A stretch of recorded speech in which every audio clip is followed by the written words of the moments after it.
Assalamualaikum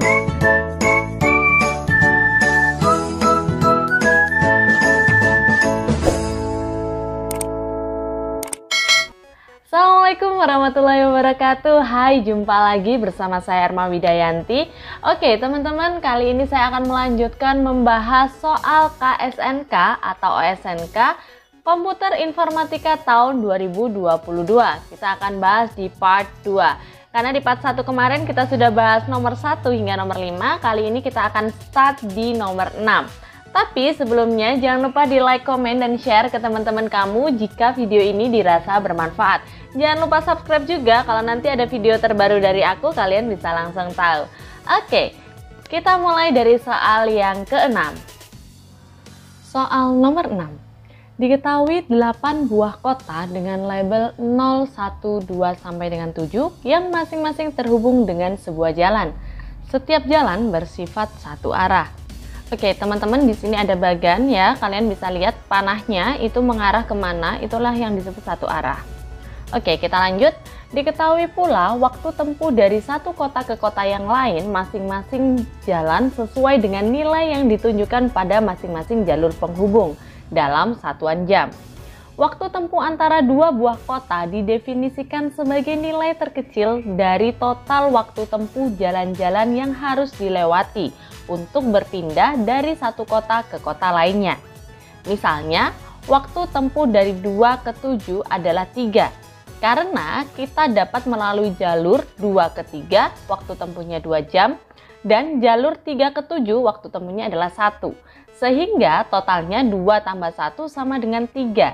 Tidak ada jalur lain dari 2 ke 7 yang memiliki total waktu tempuh kurang dari 3.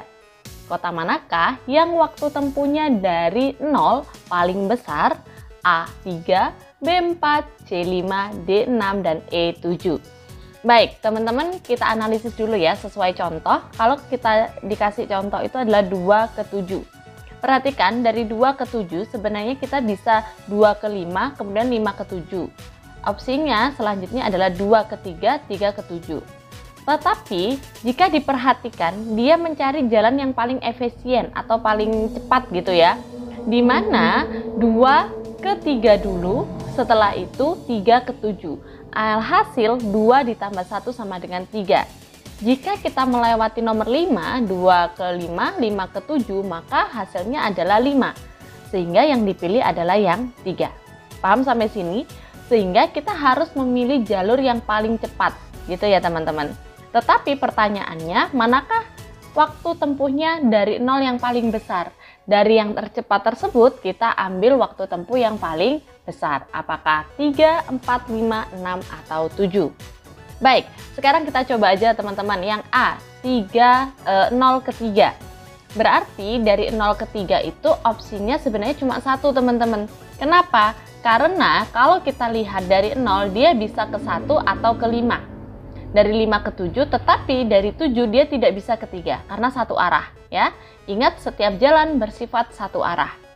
Sehingga jalan yang paling bisa kita ambil adalah yang pertama, kita ke 1 dengan jarak tempuh 2. Kemudian 1 ke 2 dengan waktu tempuh 3 jam. Kemudian 2 ke 3. Nah, kita buat seperti ini.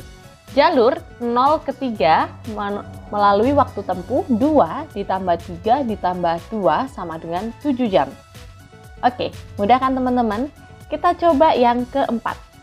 Jadi kalau 0 ke 4, maka jalur yang kita ambil adalah 0 ke 1, selanjutnya ke 2, kemudian kita ke 6, kemudian kita ke 4. Kenapa? Karena jalur ini yang bisa diambil teman-teman. Lainnya satu arah ya. Ingat, ada kata-kata bersifat satu arah sesuai dengan panah.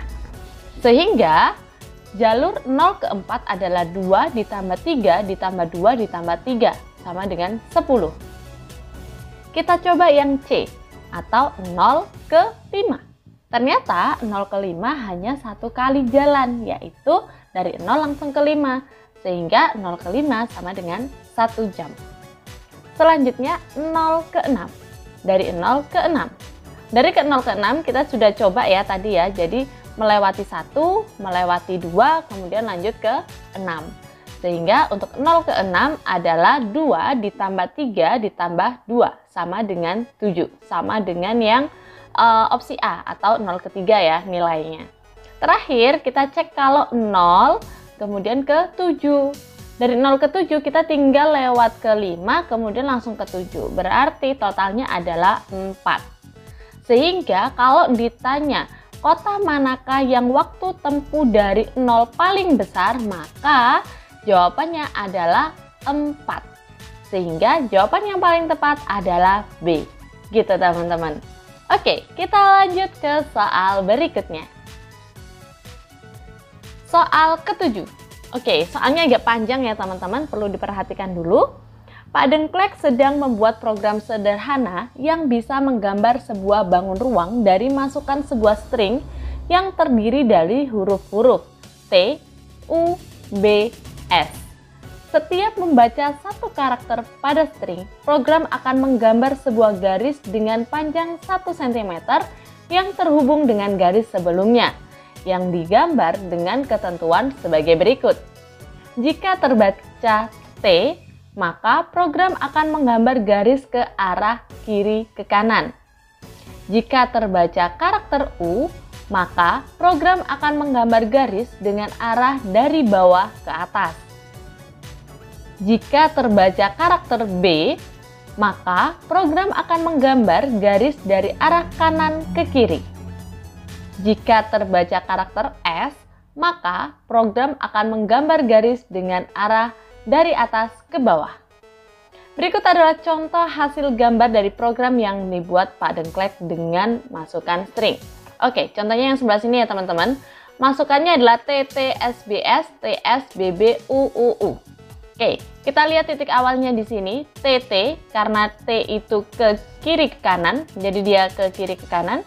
Kemudian S, dia ke bawah, B, dia ke kanan, dari kanan ke kiri ya, maksud saya, dari kanan ke kiri.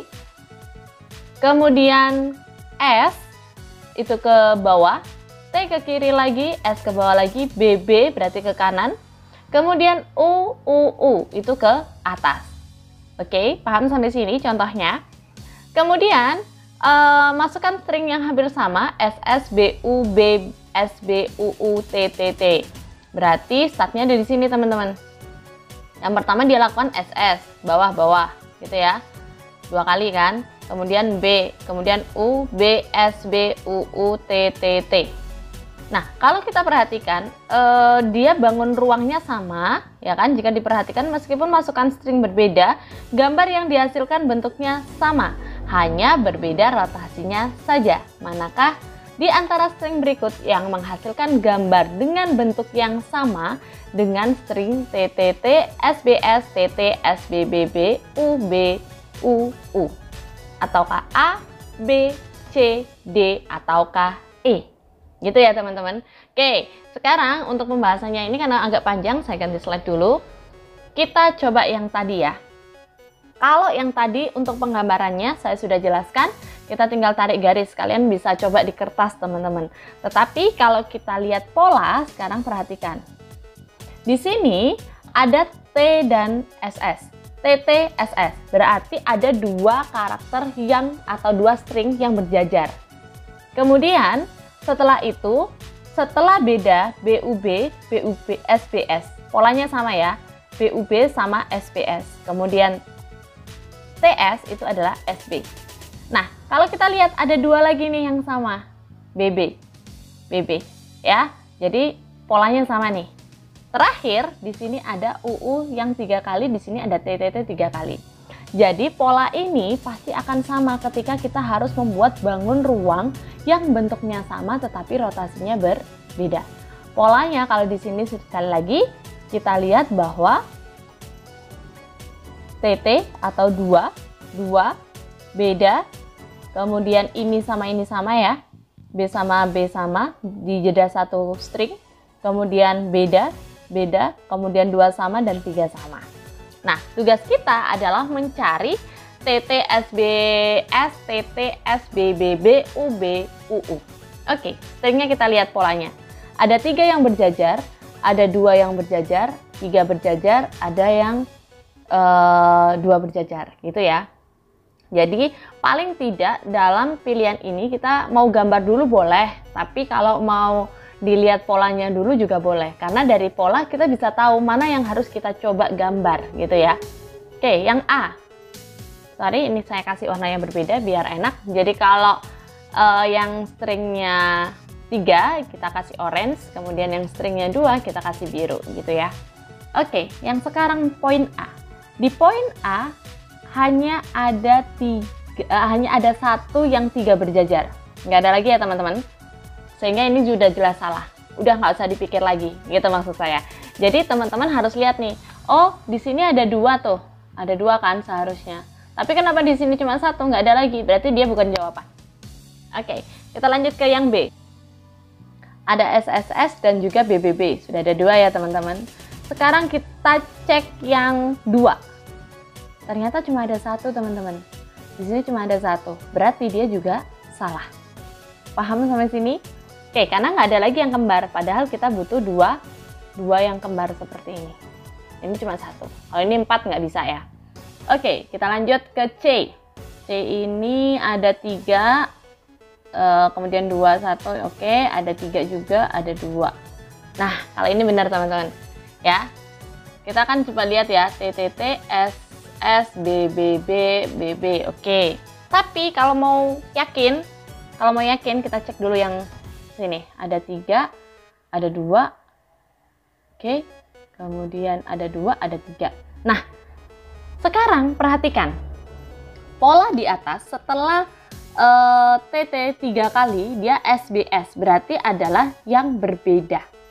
Ya, setelah 3 adalah beda dulu, baru 2. Di sini setelah 3 itu langsung sama, berarti juga beda. Kalau yang ini setelah 3 kemudian 2 ya kan, sama kan, terus 2 kemudian 3 terus 3 terus ini, terus terakhir adalah S.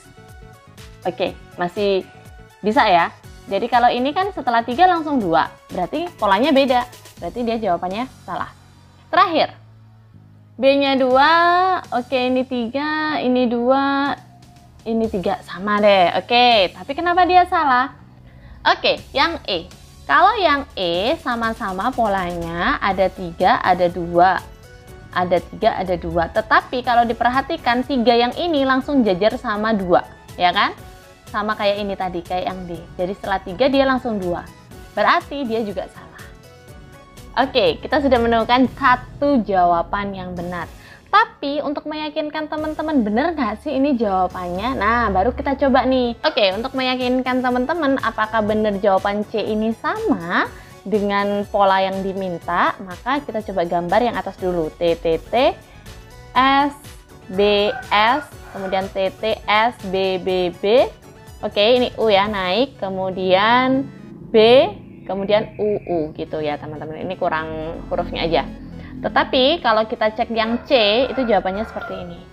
Nah, polanya sama, bentuknya sama, hanya rotasinya yang berbeda. Sehingga jawaban yang paling tepat adalah C. Gitu teman-teman. Oke, kita lanjut ke soal berikutnya. Soal nomor 8. Tahun ini, Pak Dengklek ditunjuk menjadi Ketua Panitia Olimpiade Internasional Bebek, OIB. Untuk memberikan pengalaman kepada bebek-bebeknya, Pak Dengklek berencana memilih 10 dari 15 bebek yang dimilikinya untuk menjadi peserta.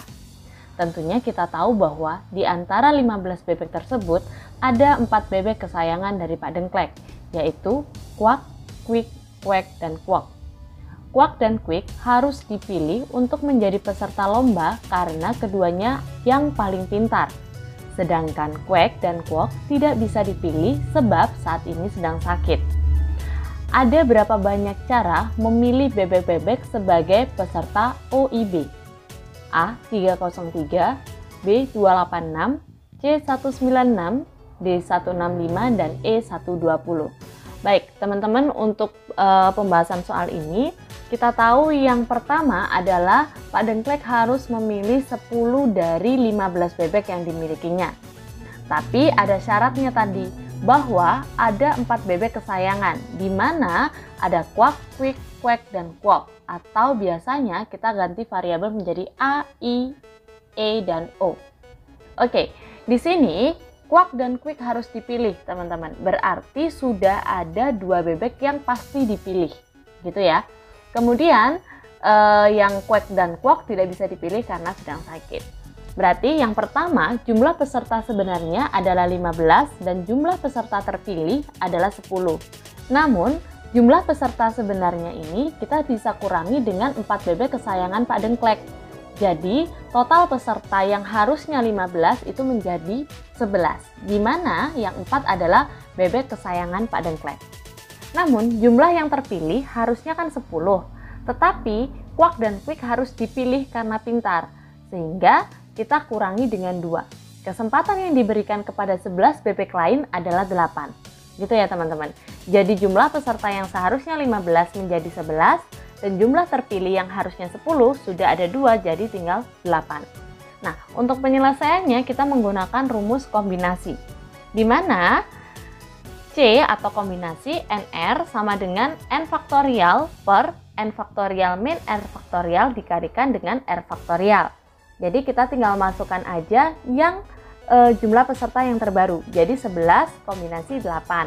Jadi 11 faktorial per 11 faktorial dikurangi 8 faktorial dikalikan 8 faktorial, atau sama dengan 11 kali 10 kali 9 kali 8 faktorial per 3 faktorial dikali dengan 8 faktorial. Nah, 8 faktorial yang kita coret berarti hasilnya adalah 9, 10, 11 dibagi dengan 3, 2, 1. Maka hasilnya adalah 11 kali 15 atau 165 bebek. Jadi jawaban yang paling tepat adalah D. Oke, kita lanjut ke soal berikutnya.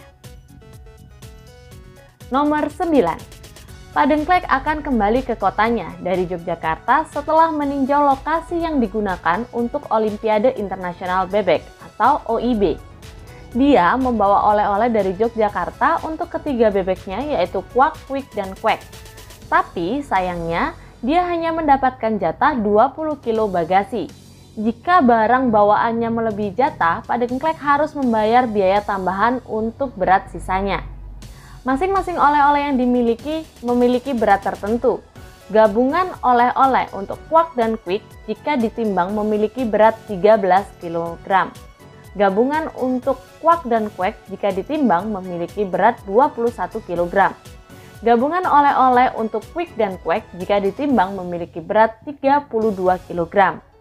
Berapakah berat bagasi yang harus dibayar Pak Dengklek? A 13, B 33, C 14, D 46, dan E 66. Baik, untuk ini kita bisa menggunakan persamaan ya teman-teman. Jadi gabungan-gabungan itu kita jumlahkan untuk mencari nilai masing-masing dari Quack, Quick, dan juga Quack. Yang pertama, untuk A plus I atau Quack dan Quick itu adalah 13, kemudian A plus E atau Quack dan Quack itu adalah 21, Quick dan Quack atau I plus E sama dengan 32 kilo. Nah, di sini teman-teman kita ambil yang sama dulu. Jadi yang pertama adalah A plus I sama dengan 13, A plus E sama dengan 21, kita kurangkan, A-nya dihilangkan menjadi nilai I min E itu sama dengan min 8. Nah, selanjutnya I min E ini kita bisa hitung dengan I plus E tadi. Jadi kita gabungkan di sini. I plus E sama dengan 32, sedangkan I min E sama dengan negatif 8. Jika dikurangkan, maka 2E sama dengan 40. Jadi nilai E adalah 40 per 2 atau 20. Setelah diketahui nilai E, maka kita bisa jumlahkan bahwa A plus E sama dengan 21, maka nilai A plus 20 sama dengan 21. A hasilnya adalah 1. Ketika E dan A sudah ketemu, kita tinggal cari I ya teman-teman. Untuk I kita bisa pakai persamaan A plus I sama dengan 13, kemudian 1 plus I sama dengan 13, maka hasil I adalah 12. Hasil akhirnya kita tinggal jumlahkan saja antara A, I, dan E, atau hasilnya 1 plus 12 plus 20 sama dengan 33. Ingat, total bagasi yang harus diberikan jatah kepada Pak Dengklek adalah 20, sehingga 33 min 20. Hasilnya adalah 13. Maka jawaban yang paling tepat adalah A. Oke, next ke soal berikutnya. Nomor 10. Pak Dengklek mengumpulkan sejumlah bebek. Satu di antaranya adalah Quek. Mereka diminta untuk berbaris memanjang ke samping. Pak Dengklek ingin mengetes kemampuan bebeknya dengan menyebutkan sebuah angka mulai dari bebek paling kiri ke bebek paling kanan dengan urutan angka 1, 4, 7, 10, 13, dan saat giliran Kuak dia menyebutkan angka 46. Proses ini diulangi mulai dari bebek paling kanan ke bebek paling kiri dengan urutan angka 1, 6, 11, 16, dan saat giliran Kuak dia menyebutkan angka 46 lagi. Berapakah jumlah bebek yang ada di dalam barisan? A23, B24, C25, D26, dan E27. Oke, teman-teman, di sini untuk mempermudah kita buat tabel dulu. Berarti ada dua arah yang berbeda, di mana dari kiri ke kanan itu mulai 1, 4, 7, 10 hingga 46. Kemudian dari kanan ke kiri itu ada 1, 6, 11, 16 sampai 46. Yang pertama kita menggunakan rumus UN, di mana UN atau totalnya sama dengan A plus N-1 dikali dengan B. Kita ketahui bahwa pola yang pertama itu adalah dari kiri ke kanan. Kalau kita lihat pola bilangannya adalah 147, sehingga jarak antara bilangan 1 dengan bilangan selanjutnya adalah 3. Sehingga pada pola 1 kita bisa masukkan A dengan 1, B dengan angka 3. Kita masukkan ke dalam rumus, 46 sama dengan 1 plus 3N min 3. Di mana 46 min 1 plus 3 sama dengan 3N. 48 sama dengan 3N, maka N hasilnya adalah 16. Berikutnya di pola 2 yang dari kanan ke kiri. Jika kita lihat pola bilangan, yaitu bilangan 1, 6, 11, dan 16, jarak antara bilangan adalah 5. Sehingga pada pola 2 kita memasukkan rumus yang sama dengan A nilainya adalah 1 dan B adalah 5. Hasil dari penjumlahannya adalah 46 sama dengan 1 plus 5N min 5, 46 min 1 plus 5 sama dengan 5N, sehingga 50 sama dengan 5N, N sama dengan 10.